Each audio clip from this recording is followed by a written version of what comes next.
Call to escort His Excellency. I have great pleasure in welcoming His Excellency Prime Minister of the Islamic Republic of Pakistan, and I invite him to address the General Assembly.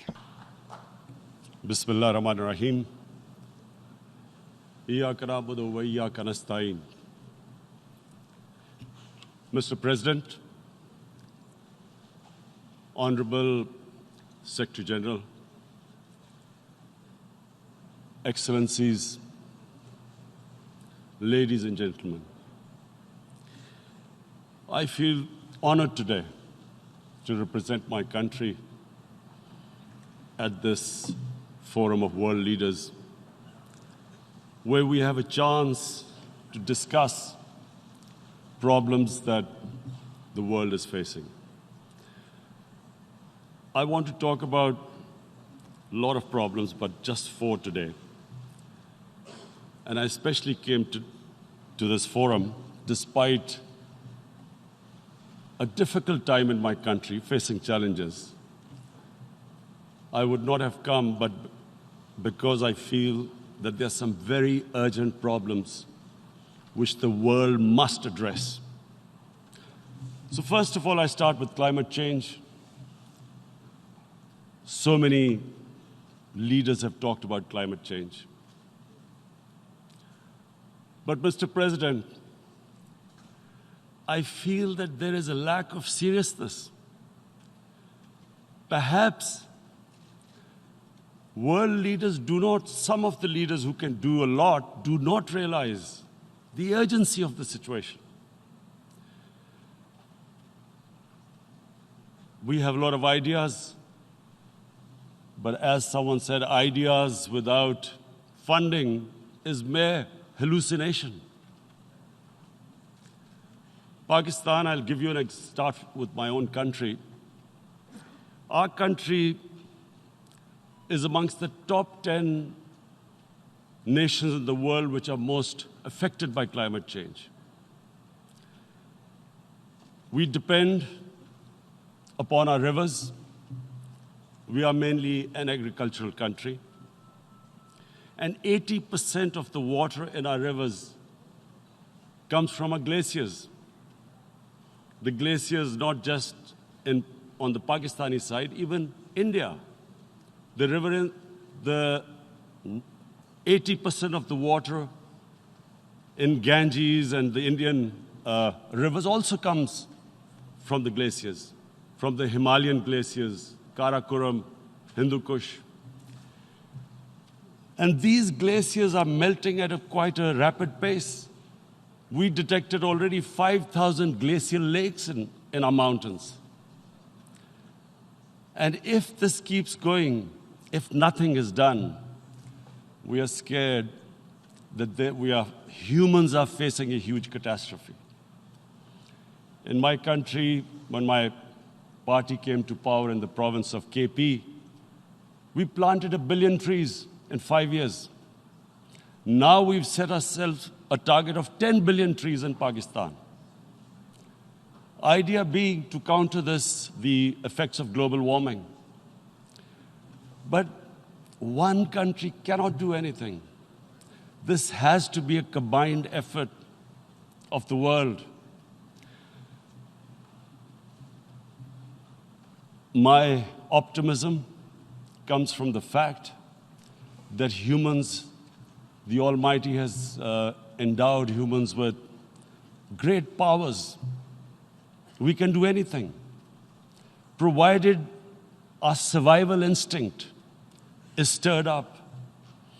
And this is really what I hope that the United Nations will take a lead in this. There must be more emphasis. Richer countries must be pushed. Countries that mainly are responsible for greenhouse gas emissions. They must be pushed because our country contributes minuscule amount to greenhouse gases. So I feel that the United Nations must take leadership in this. My second issue for me right now, is even more critical. Mr. President, every year, billions of dollars leave the poorer countries and go towards rich countries. Billions of dollars siphoned off by the ruling elites of the developing world. And they find their way into Western bank accounts, offshore accounts, tax havens, expensive properties hidden behind companies bought in Western capitals. Mr. President, this is devastating the developing world. This is causing more poverty, debts. It's impoverishing the developing world. The difference between rich and poor countries is growing because of this. Money laundering, which happens because money leaves the poorer countries into rich countries, is not treated the same as, for instance, money from drugs or terror financing. The seriousness which terror financing and money from drugs, the way it is treated, it's not the same. The way the poor countries are being plundered by their elites. It's not happening. In my country, when I took charge of our government a year back, in the 10 years preceding that, our total debt went up 4 times. The debt we had accumulated in 60 years, just in 10 years, it went up 4 times. As a result, the total revenue we collected in 1 year, half of it went into debt servicing. How are we going to spend money on our human beings, 220 million people, when half the money is going into debt servicing? Because our country was plundered by the elites, the ruling elite. And easily they could get the money out. And when, Mr. President, we located properties in Western capitals bought by this money through corruption and money laundering, located the properties of these corrupt leaders, we find it so difficult to retrieve it. That money, if we retrieved that money, we could spend on our human beings. But it's so difficult. The laws protecting these criminals. We do not have the sort of money to have expensive lawyers and spend millions and millions of dollars.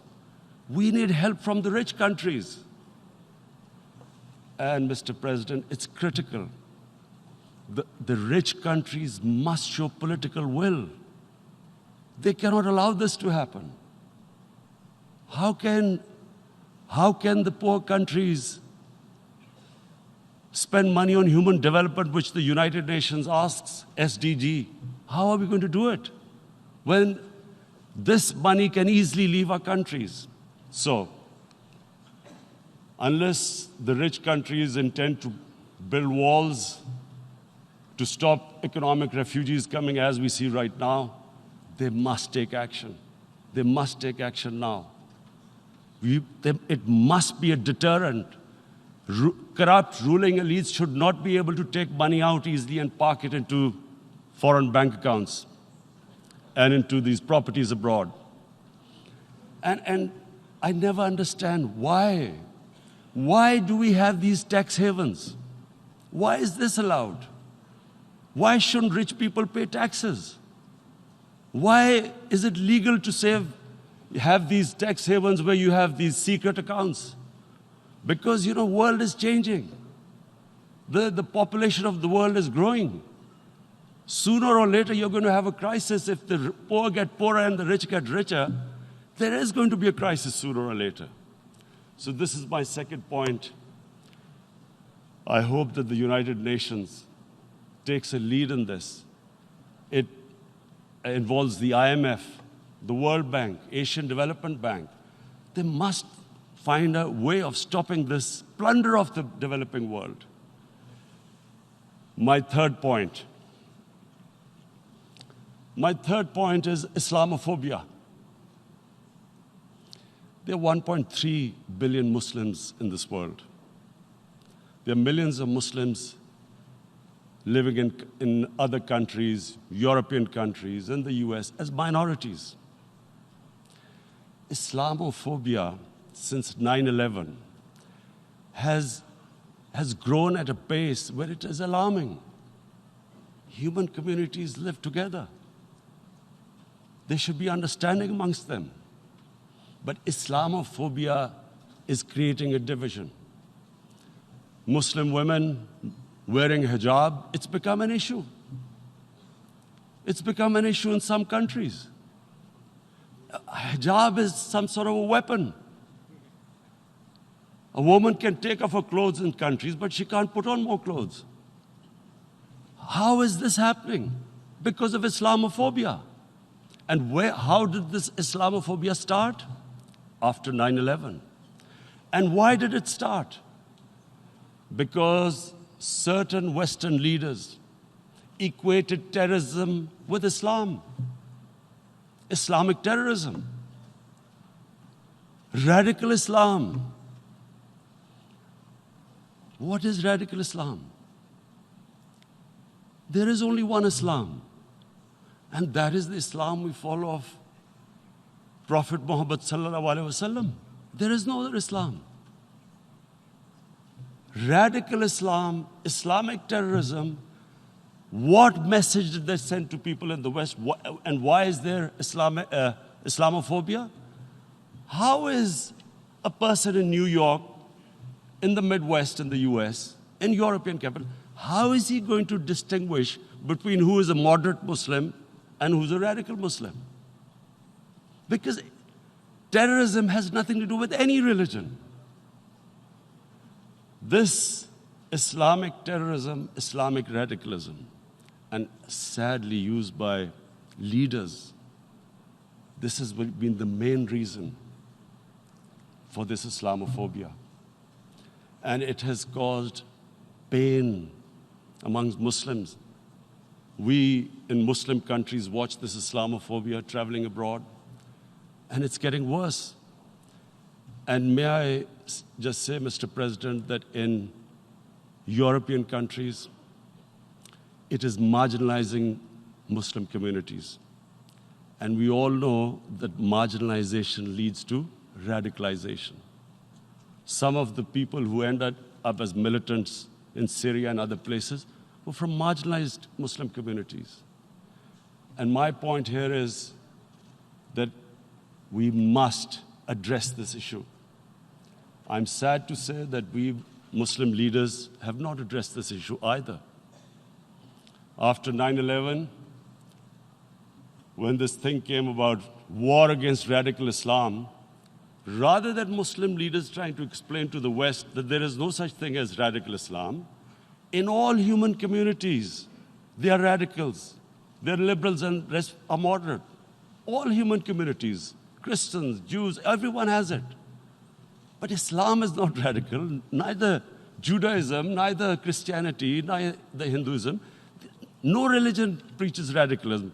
The basis of all religion is compassion and justice, which differentiates us from the animal kingdom.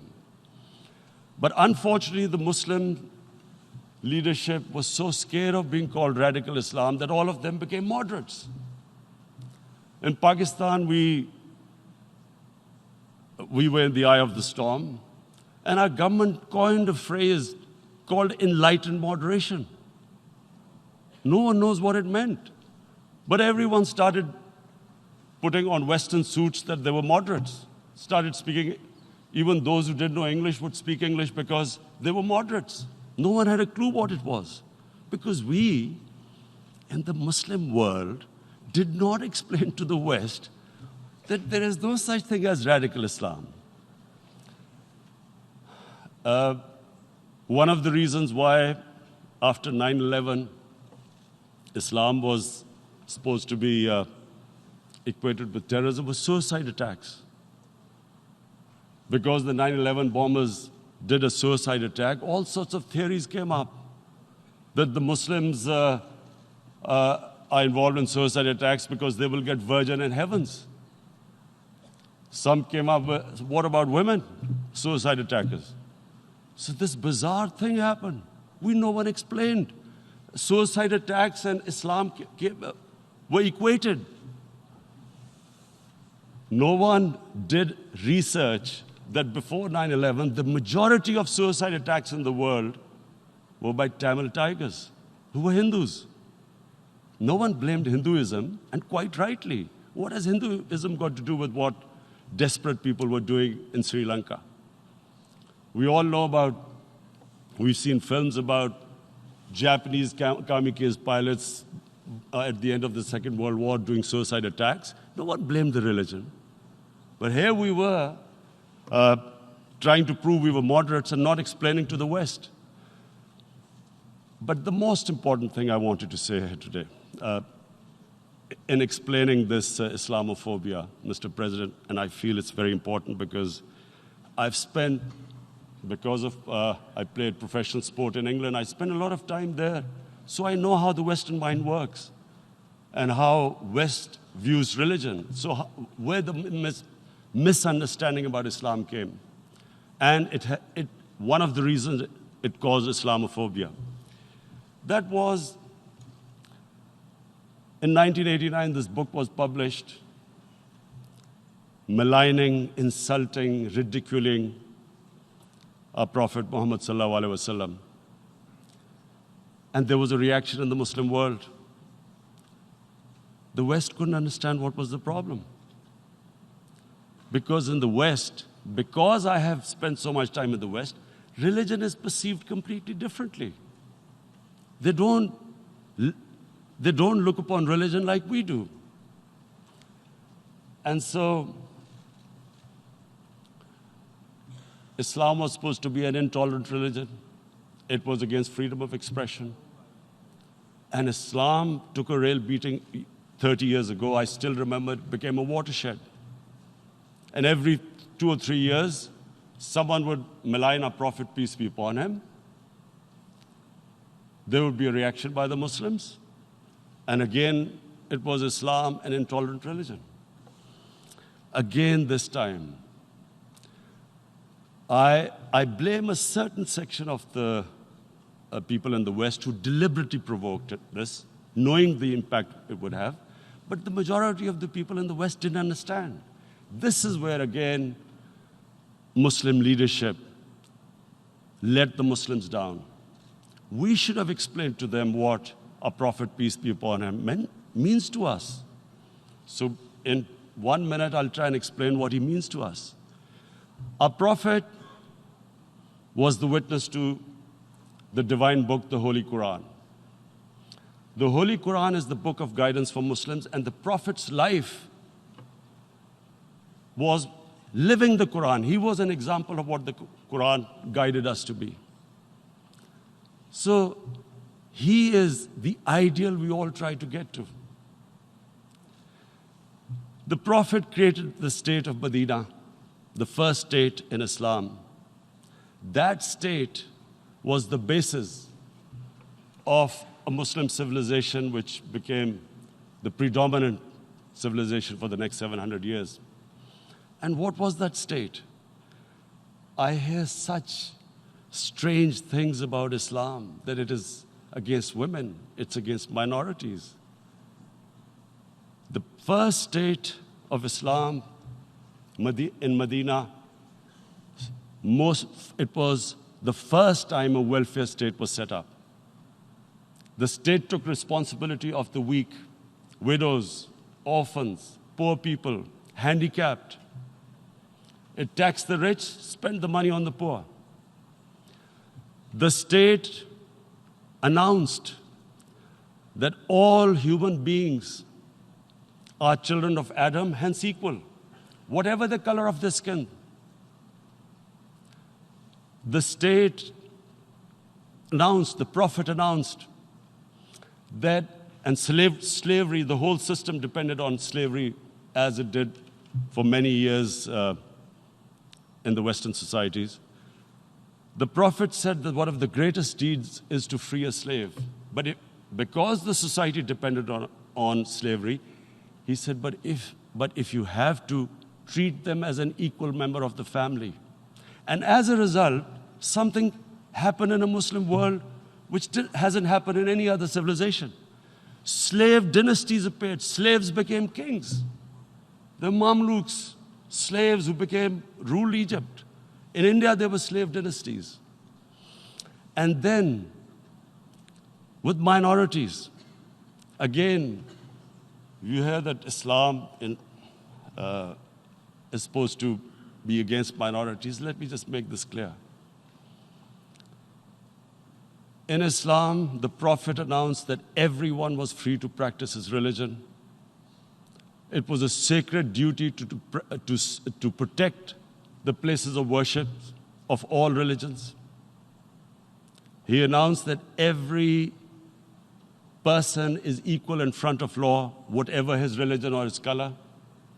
And this incredible case, and I always quote this, that the fourth Khalifa, the head of state of Medina, he lost a court case against a Jewish citizen. So, number one, it showed there was a rule of law, no one was above law. And number two, that a Jewish citizen was an equal citizen. So, Mr. President, when a Muslim society is unjust to its minorities, it is going against the religion of Islam and our Prophet, peace be upon him. So, it is important to understand this. The Prophet lives in our hearts. When he's ridiculed, when he's insulted, it hurts. As we human beings understand one thing: the pain of the heart is far, far, far more hurtful than physical pain. And that's why the Muslims react. And I always thought that if I ever had this stage, I would try and explain this to the world community, especially to the Western community, because having lived in the Western community, people didn't understand this. When I first went as a teenager to England, there was a comedy film on Jesus Christ. It's unthinkable in Muslim societies. So we need to explain that, look, in a human community, we must be sensitive to what causes pain to other human beings. We have, in the Western society, and quite rightly, the Holocaust is treated with sensitivity because it gives the Jewish community pain. That's all we ask. That do not use freedom of speech to cause us pain by insulting our holy prophet. That's all we want. And now, the number fourth point, Mr. President, and this is the most critical point, is the reason why I especially came here. It is about what is happening in Kashmir. Before I go on this, I want to make one thing clear, that when we came to power, my first priority was that Pakistan would be a country which will try its best to bring peace. We had been through this war on terror. We joined the United States war on terror after 2001. And Pakistan went through one of its worst periods where 70,000 Pakistanis died and over 150 billion was lost to our economy.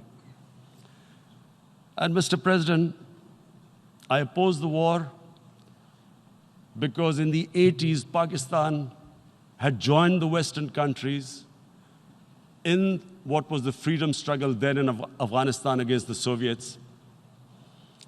And it was funded by the Western countries. These Mujahideen groups, which were treated in guerrilla warfare,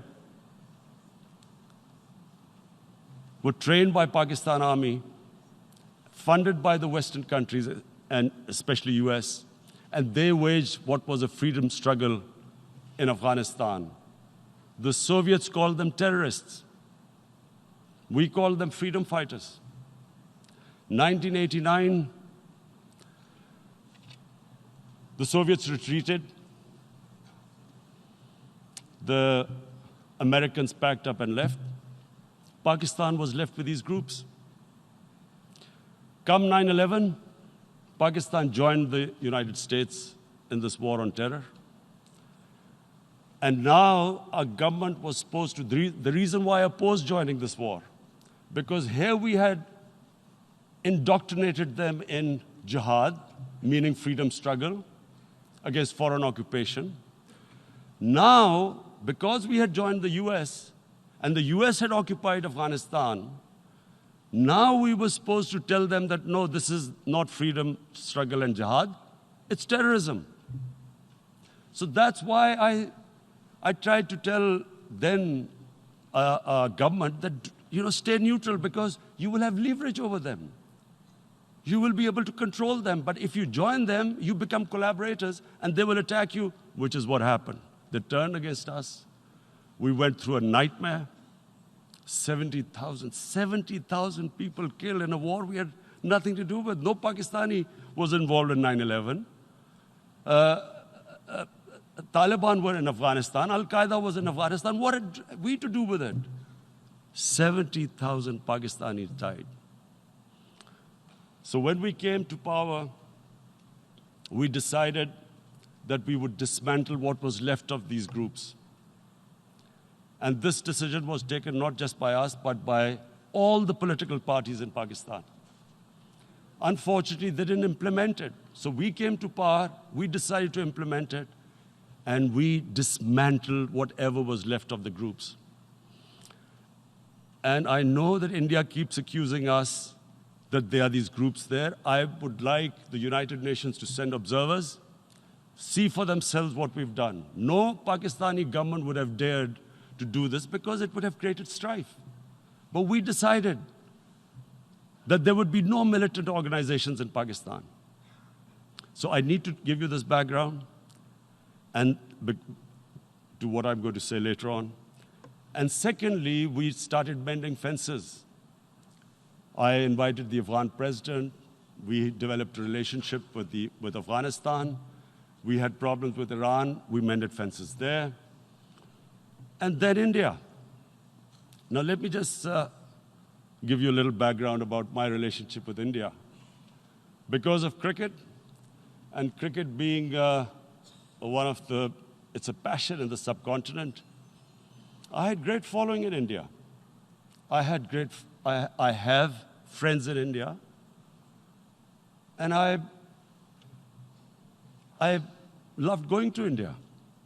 So immediately, when my party came to power, the first thing we did was to immediately reach out to India.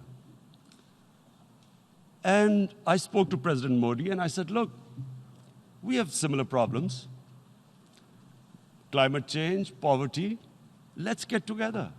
Let's resolve our differences through trade. Let's build a relationship on trust. Prime Minister Modi told me that, there were terrorist attacks from Pakistan. I said, we have problems with you. There are terrorist attacks which we know are instigated by India in Balochistan. We caught a spy, Kulbhushan Yadav, who admitted what the sabotage going on in Karachi and Balochistan. So we said, look, let's leave that behind. Let's move forward. Our main priority should be our people. The highest number of poor people live in the Indian subcontinent. Unfortunately, didn't make any headways. Our foreign ministers were supposed to meet on this in the UNGA last year. India canceled it. We thought that it's their election coming up. It's a nationalist, ultra-nationalist party. It doesn't want to cozy up to Pakistan. So we thought, okay, we'll wait till the elections. Meanwhile, a 20-year-old Kashmiri boy, whose father said was radicalized by the security forces in Kashmir, blew himself up on an Indian convoy. Immediately, India blamed us. I spoke to the Indian public on television. I said, if you give us any iota of proof, we will immediately take action, because we've clamped down on these groups. Rather than sending us any proofs, they sent their jets in, they bombed us. We retaliated. A jet, 2 of their planes were shot down, 1 pilot bailed out in Pakistan. We immediately returned the pilot, saying that, look, we do not want any escalation. Rather than taking that as a peace gesture, the entire campaign, almost the entire campaign of Mr. Modi in the election was how he had taught Pakistan a lesson that jets had killed 350 terrorists. Complete lie. They had just killed about 10 trees of ours, which was quite painful given that, we are growing all these trees. He then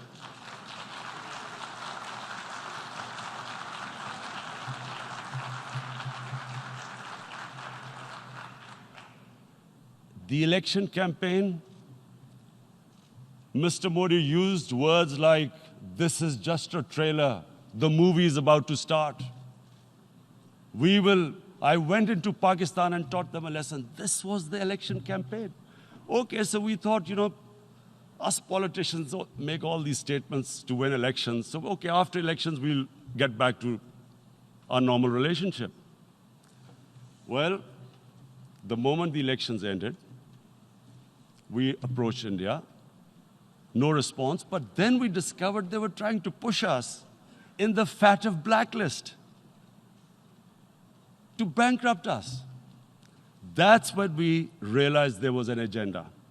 And that agenda became obvious on the 5th August when India went against 11 United Nations Security Council resolutions, which say that Kashmir is a disputed territory and the people of Kashmir have the right of self-determination. They went against that. They went against Simla Accord, which is about bilateral, sorting out our differences through bilateral means, went against that. They actually went against the Indian Constitution. Illegally, they revoked Article 370, which gave Kashmir the special status. They got an extra 180,000 troops there. Total number of security forces in Kashmir now are 900,000. And they put 8 million people of Kashmir under curfew.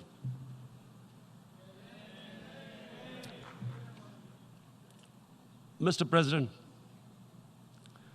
now I just briefly want to make the people understand, how can anyone do something like this?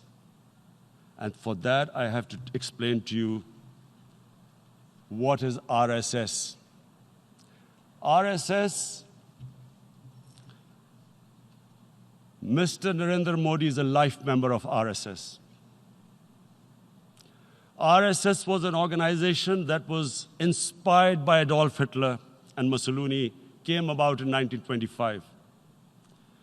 They believed in racial purity, racial superiority.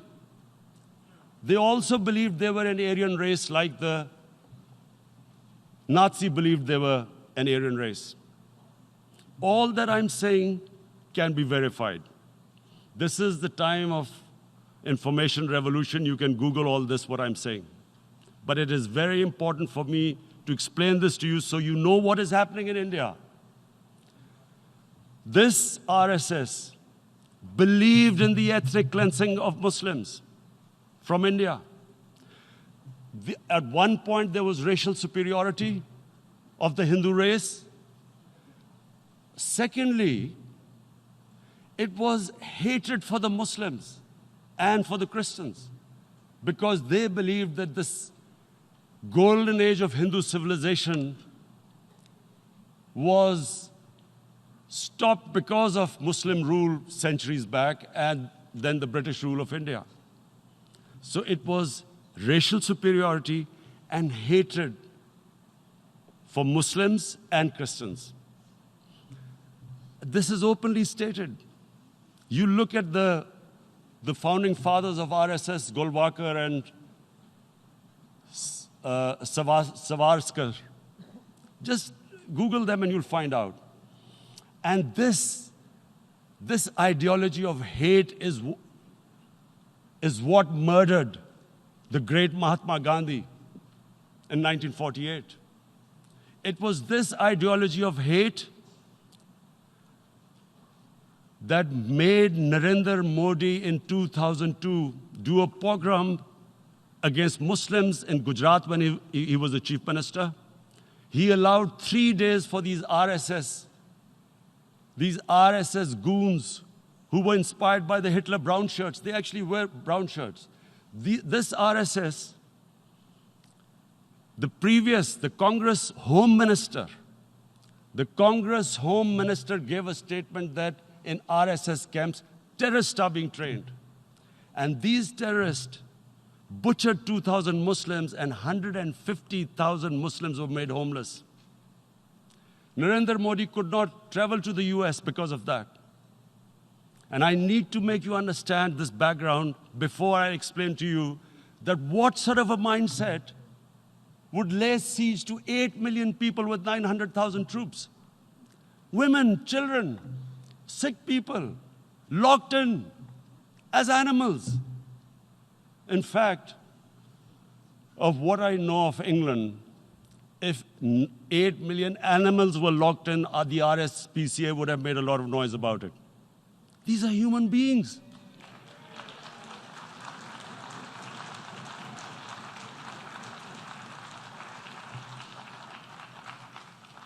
And Mr. President, what comes with racial superiority, these illusions of Aryan superior race, is arrogance. The two go together. And it's arrogance that makes people make mistakes and do stupid things. Cruel things like what Narendra Modi has done. It's sheer arrogance. And it's arrogance that has blinded him from the fact that what is going to happen when the curfew is lifted? Has he thought about it? This hasn't been thought through. What is he going to do when he lifts the curfew? Does he think that people of Kashmir will quietly accept the status quo because India has changed the constitution and taken away the special status? They'll accept that? Mr. President, 100,000 Kashmiris have died in the past 30 years because they were denied the right given by the United Nations, the right for self-determination. 100,000 have died and 11,000 women have been raped. There are two United Nations human rights reports on this. The world hasn't done anything because India is a huge market, 1.2 billion people. Sadly, the material prevails over the human. But this has serious consequences. Again, I repeat, that's why I'm here. Look, what is going to happen when the curfew is lifted will be a bloodbath. The people will come out. There are 900,000 troops there. They haven't come to, as Narendra Modi says, he's done this for prosperity of Kashmir. This is supposed to be for the development. These 900,000 troops, what are they going to do when they come out? There'll be a bloodbath. Has he thought it through what happens then? Mr. President, has anyone thought that what happens when there is a bloodbath? What do you think the impact will have on people of Kashmir? What do you think they will think? The way they have been boxed in their houses, treated like worse than animals, no rights. Thousands of all the political leadership has been arrested, taken out of Kashmir. Even those Kashmiri leaders who were pro-India have been taken out. 13,000 boys have been picked up and taken to God knows which destinations. So what do they think? What will the people of Kashmir do when they lift the curfew? They will be out in the streets. And what will these soldiers do? They will shoot them. They've already used pellet guns, blinded young boys. In the last 6 years, the 5 years, the oppression that has gone on in Kashmir. And so, Kashmiris will be further radicalized. Mr. President, there will be another Pulwama. And guess what? India will blame us. They're already blaming us. They're saying all this is happening because of Pakistan. One of their defense ministers said, there are 500 terrorists lined up on the border to go in. Why would Pakistan send 500 terrorists when there are 900,000 troops? What impact are they going to make? What will they do? And don't we know that the moment there is some terrorist attack, all that will happen is there'll be further cruelty and oppression of the people of Kashmir. We will just give the 900,000 troops to further crush the people of Kashmir. And then we'll give the Indian government an excuse that, look, Pakistan is a terrorist state, and this mantra that has gone on, Islamic terrorism. The moment you use this catchword, Islamic terrorism, the whole world turns away. No one talks about human rights. You can do whatever you want, which is what has happened in Kashmir, because they keep using this word, Islamic terrorism. And this is what they're doing right now. What do we benefit from further increasing the cruelty on the people of Kashmir? And why would we want this? But there is no other narrative left for India. As when they lift the curfew, whatever happens, Pakistan will be blamed, and there is always a danger of another Pulwama. They might come and bomb us again, and then another cycle might start. And what does Narendra Modi think that 180 million Muslims of India are thinking right now?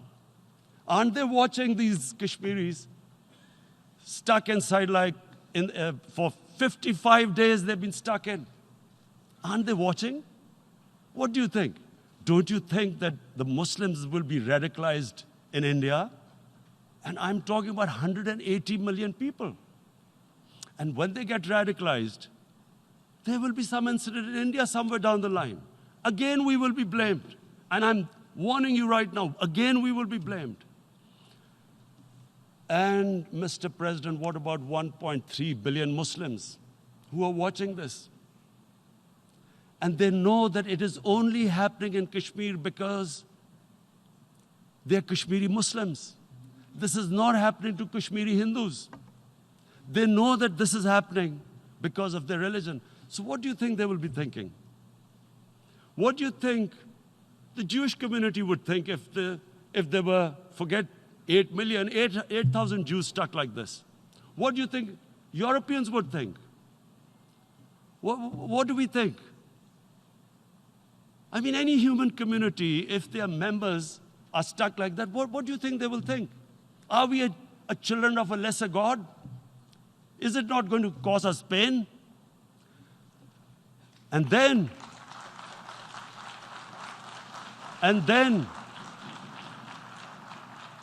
I'll tell you what will happen. People will, in the 1.3 billion Muslims, someone will pick up arms. I know we've been brought up with films, Western films. This good, decent guy doesn't get justice. He decides to pick up a gun and start seeking justice. There was a film made in New York, famous film called Death Wish. This guy gets mugged by and his family, his wife gets killed or something. He can't get justice. He picks up a gun and he goes around shooting muggers. And the whole cinema cheers him on. So what do you think the Muslims are thinking right now?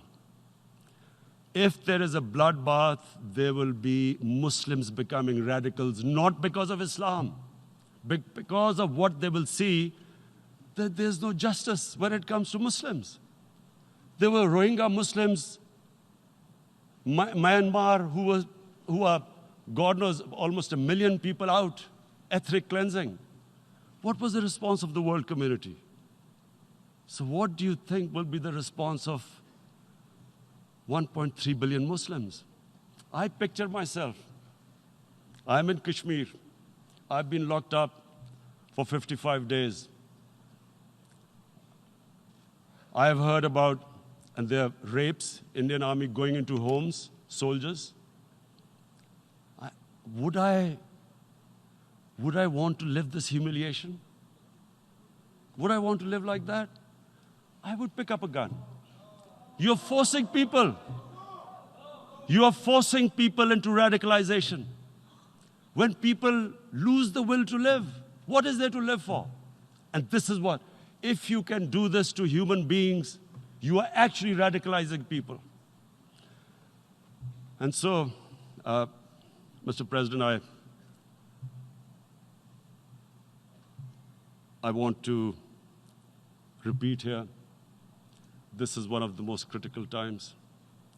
There will be a reaction to this. Pakistan will be blamed. 2 nuclear-armed countries will come face to face like we came in February. And before we head in that direction, the United Nations has a responsibility. This is why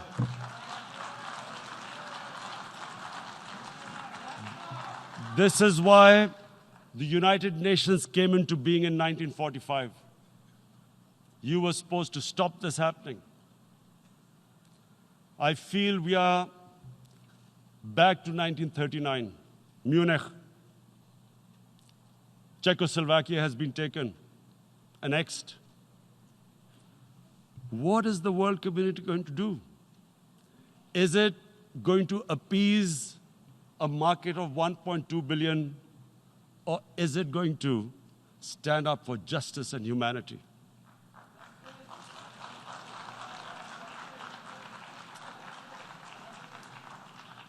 If this goes wrong, you hope for the best, but be prepared for the worst. If a conventional war starts between the 2 countries, Mr. President, if a conventional war starts, and anything could happen, but supposing a country 7 times smaller than its neighbor is faced with the choice, either you surrender or you fight for your freedom till death, what will we do? I ask myself this question. And my belief is, La ilaha illallah, there is no God but one. And we will fight. And when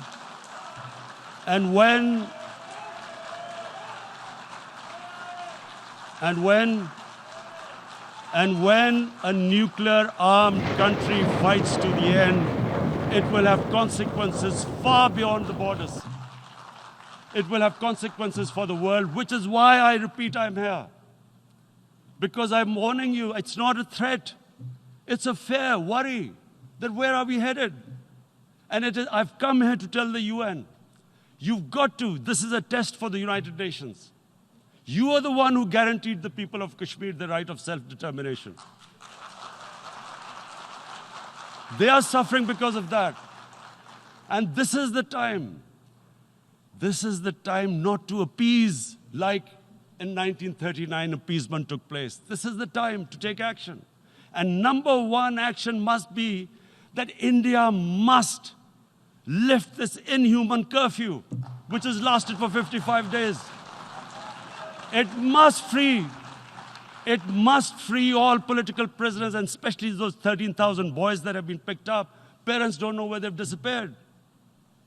And then the world community must give the people of Kashmir the right of self-determination. Thank you. En nombre de la Asamblea General agradezco. On behalf of the General Assembly, I would like to thank His Excellency, the Prime Minister of Pakistan, and I ask protocol to escort His Excellency.